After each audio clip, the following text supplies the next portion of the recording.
Ladies and gentlemen, boys and girls, and everyone in between, welcome to the absurd circus we call life. Now, I've been around the block a few times, seen the freak show, and I'm here tonight to share some unfiltered wisdom, the kind that rattles the cages of your conventional thinking. Let's start with a personal favorite. Political correctness is fascism pretending to be manners. Now, don't get me wrong, manners are essential. But when we tiptoe around language to avoid discomfort, we're not being polite. We're turning into a bunch of word contortionists. It's like watching a verbal acrobatics routine, where everyone's so afraid of offending that they forget how to communicate honestly. And speaking of communication, have you ever noticed how we've turned into a society of oversharers? I mean, who needs to know what you had for breakfast, or the intricate details of your latest workout? Social media has turned us into a bunch of exhibitionists with a captive audience. Hey, look at my salad. Isn't it Instagram-worthy? No, Karen, it's lettuce. Let us not pretend it's the Mona Lisa. Now let's dive into the world of advertising, the true masterclass in manipulation.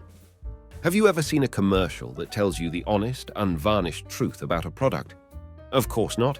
They're selling you a dream, a fantasy, and the reality often falls short. Take toothpaste ads, for instance. They show people brushing their teeth with an enthusiasm that would make you think they've just discovered the secret to eternal happiness. But in reality, we're all just trying not to poke ourselves in the eye with the toothbrush. And what's the deal with airline safety announcements? In case of a water landing. Who are they kidding? If we're going down in the ocean, I'm not reaching for the oxygen mask. I'm reaching for a snorkel and a pina colada. Let's call it what it is, a crash landing. If you survive, great. If not, well, at least you didn't spend your last moments reading a safety card. Let's shift gears and talk about language. I love words. They're the building blocks of communication.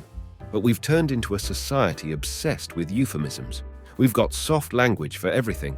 We don't have problems. We have challenges. No one's fired. They're just experiencing involuntary career enhancement. It's like we're afraid of facing the harsh reality of life, so we wrap it up in linguistic bubble wrap. And let's not forget about our obsession with self-help. Every other person has a life coach these days. I'm not lost. I'm on a journey of self-discovery. Give me a break. Life is messy. It's okay not to have it all figured out. We're not human beings having a spiritual experience. We're spiritual beings trying to survive a human experience.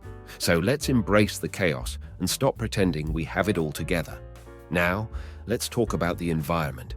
We're so worried about saving the planet, but let me tell you something. The planet doesn't need saving. We do. Earth has been through worse earthquakes, ice ages, and dinosaurs going extinct.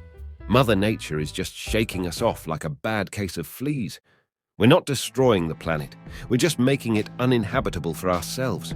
Earth will be fine. We'll be the ones in trouble. And don't even get me started on the obsession with youth and beauty. We've turned into a society that values youth over wisdom. Anti-aging cream. What a joke. Embrace those wrinkles. They're the roadmap of your life. If you want to look younger, just hang out with people who make you feel alive.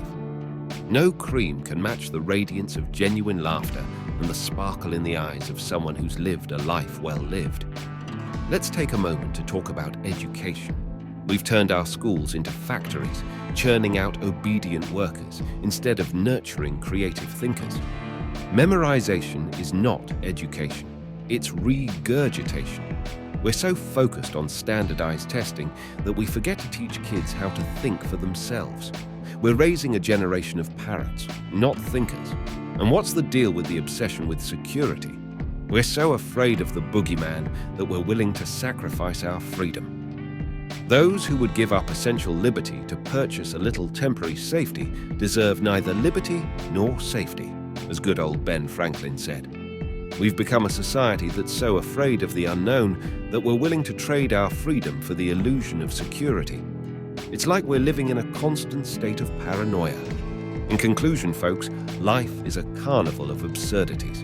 Embrace the contradictions, question the norms, and most importantly, laugh in the face of the absurdity that is our existence. George Carlin once said, "Inside every cynical person, there is a disappointed idealist." So let's be idealists who aren't afraid to call out the hypocrisy and laugh at the cosmic joke that is life. After all, in the grand circus of existence, laughter is the best seat in the house. Thank you, and remember, it's all one big, beautiful absurdity.